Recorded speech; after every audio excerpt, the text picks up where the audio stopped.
2 milhões de nós. Boa tarde. Eu, quando aceitei este convite, hesitei. Pensei para mim, será que fazia sentido expor este tema e esta realidade? Mas a mensagem que vos quero passar é muito mais importante do que qualquer receio que eu pudesse ter tido. Como já disseram, eu cresci e vivi uma parte da minha vida no bairro do Fim do Mundo, em Cascais. E o bairro do Fim do Mundo é um bairro social, como tantos outros, onde a pobreza, a música e a cultura coexistem. E eu hoje vou mostrar-vos o que aprendi, não através dos livros, mas através da vida real.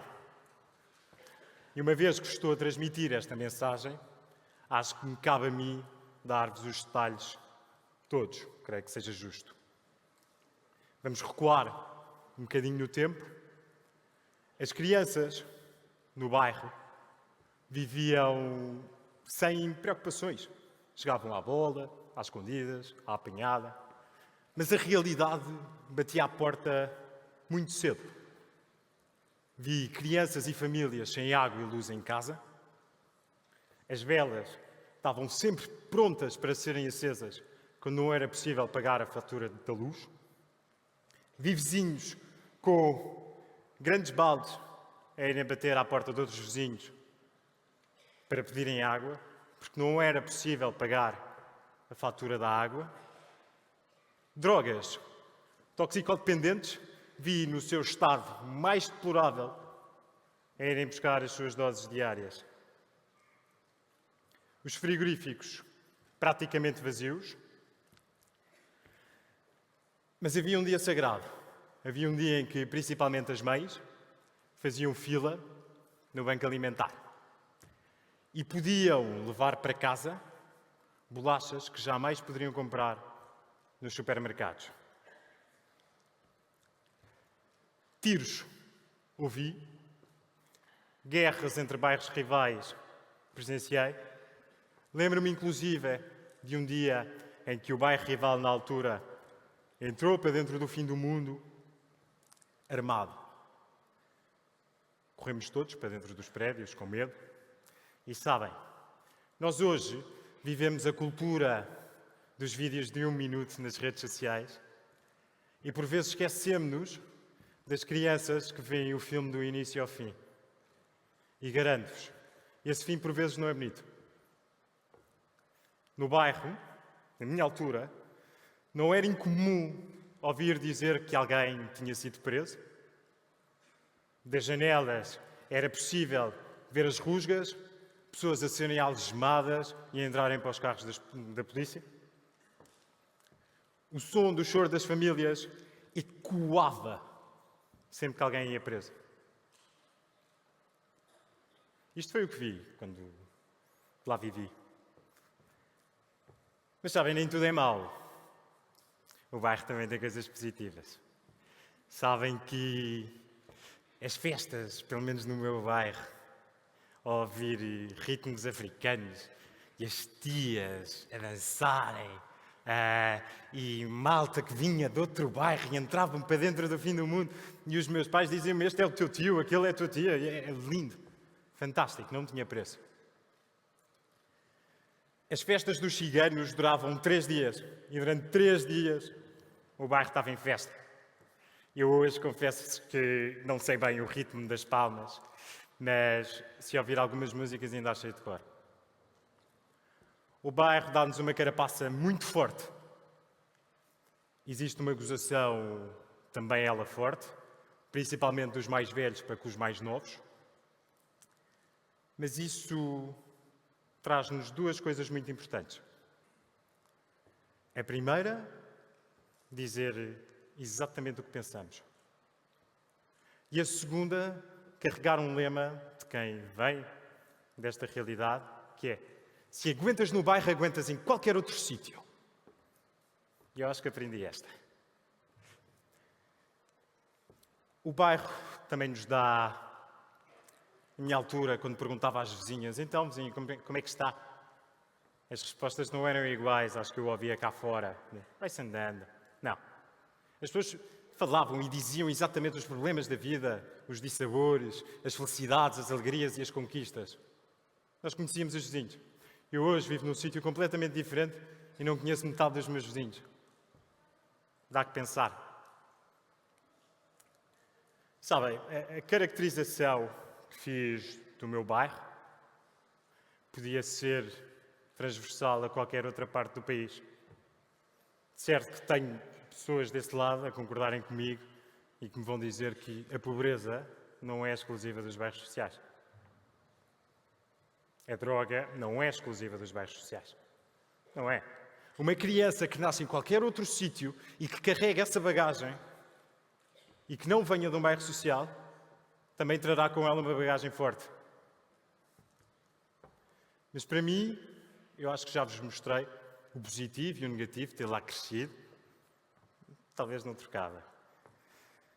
Mas o mais difícil, o mais duro de lá ter vivido foi perceber que o mundo fora do bairro olhava para mim de forma diferente. Porque o bairro, e na altura, não era só uma localização no mapa.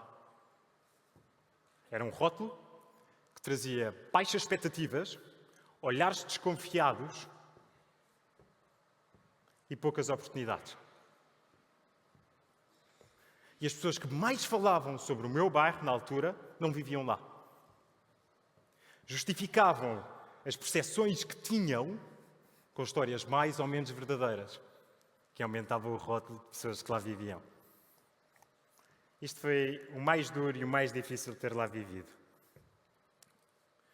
Mas do negativo tirei duas coisas completamente positivas. Que foi aprender a olhar para o outro com o olhar do outro e não através do meu olhar. Porque acontecia comigo, não é? Portanto, eu, em vez de ser o Lionel, era o miúdo do bairro. E para mim acho que tornou-se muito mais fácil não correr tão rapidamente e julgar qualquer um de vocês que tenha aqui à minha frente, sem antes tentar perceber a vossa história primeiro. O segundo ensinamento que o bairro me trouxe foi desafiar preconceitos. Isto foi mesmo especial. Eu fiz anos e pedi às minhas tias, disse: tias, eu quero fazer a minha festa aqui no bairro. Eu tinha muita vergonha, tinha mesmo muita vergonha de viver naquele sítio. E antes de vos contar também esta parte, queria só criar aqui um à parte, que é: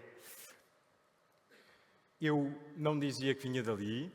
Quando me davam boleia, pedia para que me deixassem numa rotunda e então assim as pessoas não conseguiam perceber o sítio onde eu vivia. Eu não sei se aqui alguém é do Estoril. Alguém conhece a Boa Nova? A Boa Nova, sim? Maravilha. Para quem não conhece, Boa Nova é um colégio, um auditório.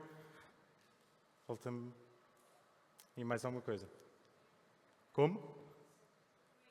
E uma igreja. Exatamente. E uma igreja. E sabem, quando foi construída a Boa Nova, para mim, se calhar miúdo, soava muito mais chique dizer eu vivo ao lado da Boa Nova, em vez de dizer eu vivo no bairro do fim do mundo.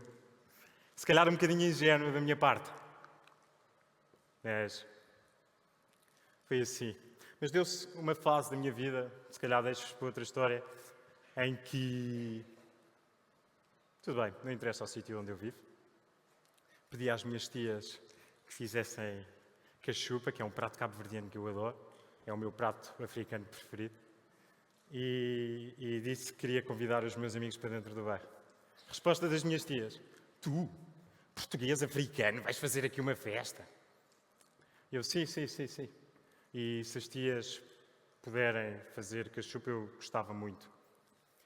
E trouxe os meus colegas para dentro do bairro. Colegas esses, quando éramos mais novos, diziam que o bairro era o sítio das rendas baixas e das drogas. E foi lindo. Mas sabem o que é que aconteceu? Correu tão bem, comecei a trazer cada vez mais amigos. E esses meus amigos traziam outros amigos. E sabem, todos juntos. Pretos, brancos, pobres, ricos, ciganos, altos, baixos, todos juntos, a comer cachupa. Foi muito especial para mim. E sabem o que é que eu percebi? Que, da parte das pessoas que não lá vivia, eu ouvia assim, entre dentes. Isto afinal não é assim tão perigoso quanto eu achava. A sério? E da parte das pessoas do bairro, ouvia, epá, este Betinho até é fixe. E foi muito giro para mim experienciar isto. O que é que eu acho que fiz e é a mensagem que eu também vos quero trazer?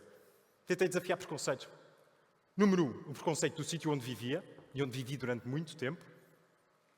Número 2, os preconceitos que os meus colegas tinham em relação ao sítio onde eu vivia. E correu bem. Desafiar preconceitos não significa mostrar a toda a gente, constantemente, que não somos o que os outros acham que somos. Isso tem outro nome. Perder tempo. Não vale a pena. Obrigado.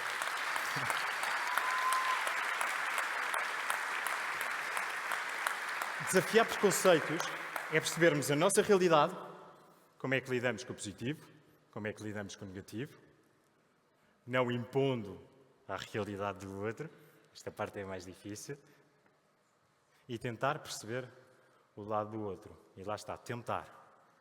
Eu fiz isso no meu bairro e foi muito positivo. Hoje, nós jovens, eu acho que ainda sou jovem, temos a possibilidade, porque somos obrigados a viver e a conviver com realidades diferentes. Portanto, malta jovem que veio com os pais, perguntem aos pais como é que era há 20 anos atrás. As misturas que hoje vemos e as misturas que provavelmente estão nesta sala, há 20 anos atrás, garanto-vos que não era assim. Pessoas de classes sociais diferentes a darem-se bem, de cores diferentes a darem-se bem. Não é? E existiu um avanço muito positivo nesse sentido. Qual é que é o grande obstáculo? Nós hoje queremos estar em todo o sítio, em todo o lado, comentar tudo e mais alguma coisa, impor as nossas percepções, mostrar causas com casos diferentes, simplesmente para perpetuar os nossos preconceitos, e acabamos por destruir esse avanço positivo que existiu. Hoje é muito mais fácil um Lionel mais novo que eu convidar amigos para entrarem num bairro. Na altura, eu tive a felicidade de fazer anos em agosto, portanto, não lidei com convites para a minha festa de anos e os meus amigos não virem, por exemplo, ou porque eu tinha vergonha ou porque os pais não deixavam. Hoje é possível e há essa realidade, apesar de existir este desafio. Antes de me ir embora, quero dizer-vos que as coisas mudaram positivamente.